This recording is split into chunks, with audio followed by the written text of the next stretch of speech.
vậy nó dừng cắt về cân nạt hỏi đòn về bảy bảy tịch đó nè hai nick tầm xó bạc tầm xó nó dừng bỏ về xa tới hai dừng đòn về bảy bảy tịch đã đó nè hai ni mình đấy dừng han về tè dừng tới hai đòn về bảy bảy tịch tấu bạc tầm ráng bỏ về xa tới hai han về dừng tấu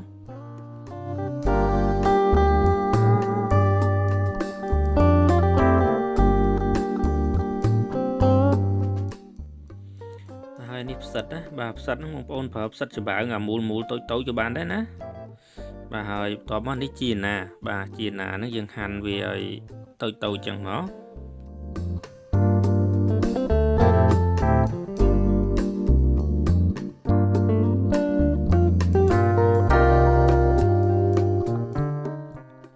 sạc tâm mong ôn nó bà sạc tâm nó dừng liền tặc về sạch nó bà cô nó dừng cắt về hàng về chẳng nó nó bày tục đặt nước nông tặc ngào bà hỏi sạc về nó dừng hành những ớt chẳng nó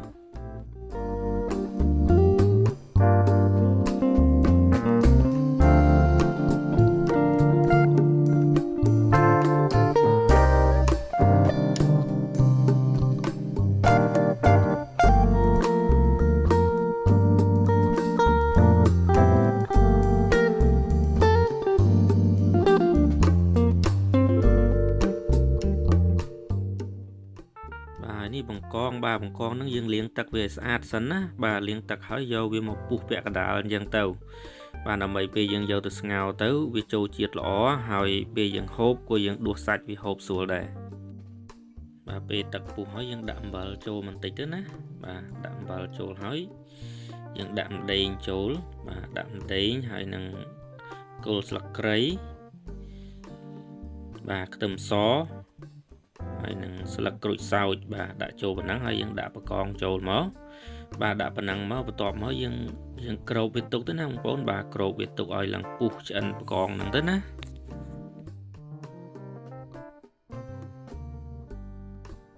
thì bà này dân mà thua tắc chỉ lụa ông bốn bà này nhầm hành cô sạc khấy bà dân hành vì tâu chẳng tấu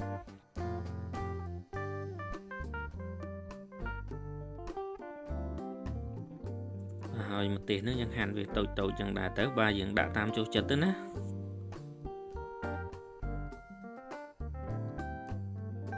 ba cùi chma nó dân chật về chơi chùm đặt hỏi tấu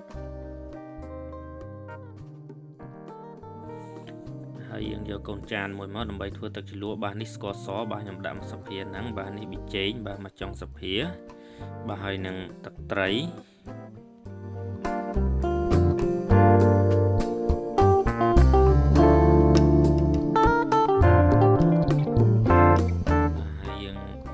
ខូចឆ្មាដាក់ទៅណាបងប្អូនបាទច្បាច់ខូចឆ្មាដាក់ហើយយើងកូរវាចូលជាតិគ្នាល្អហើយយើងភ្លក់មើលទៅណាបាទហើយបើខ្វះអីស្ទើរហើយយើងថែមថយតាមចំណង់ចំណូលចិត្តរបស់យើងទៅណា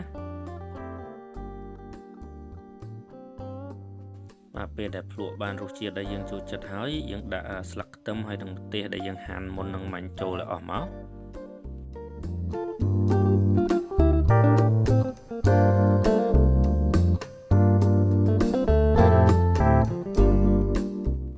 បាទនេះឥឡូវពុះហើយបកងនឹងឆ្អិនហើយបន្ទាប់មកខ្ញុំដាក់ទឹកត្រីមួយស្លាបព្រា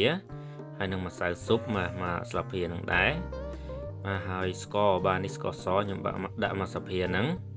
បាទបន្ទាប់មកនេះប៊ីចេងបាទប៊ីចេងមកចុងស្លាបព្រាហ្នឹង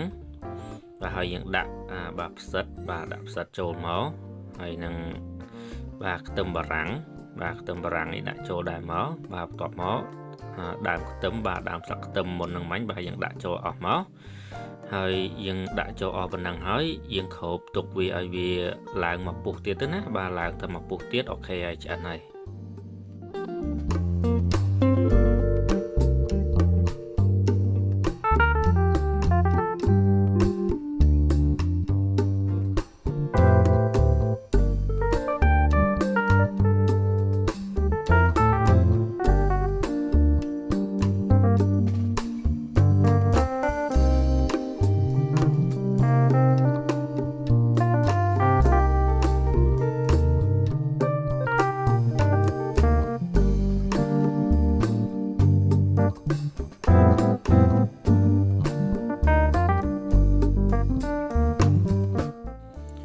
เคបាទតែប៉ុណ្ណឹងឯងរួចរាល់ហើយណាបងប្អូនទាំងអស់គ្នាបាទបន្ទាប់មកយើងរោយស្លឹកខ្ទឹមជាណាជីក្រហមហ្នឹងបាទយើងរោយដាក់មកដើម្បីឲ្យបន្ថែមជាតិឈ្ងុយបាទតែប៉ុណ្ណេះយើងខូបបានហើយណាអូខេអរគុណច្រើនសម្រាប់ការទស្សនាហើយបាទចូលចិត្តវីដេអូឃ្លីបមួយនេះសូមកុំភ្លេចណាជួយចុច like ចុច subscribe ចុច share ផង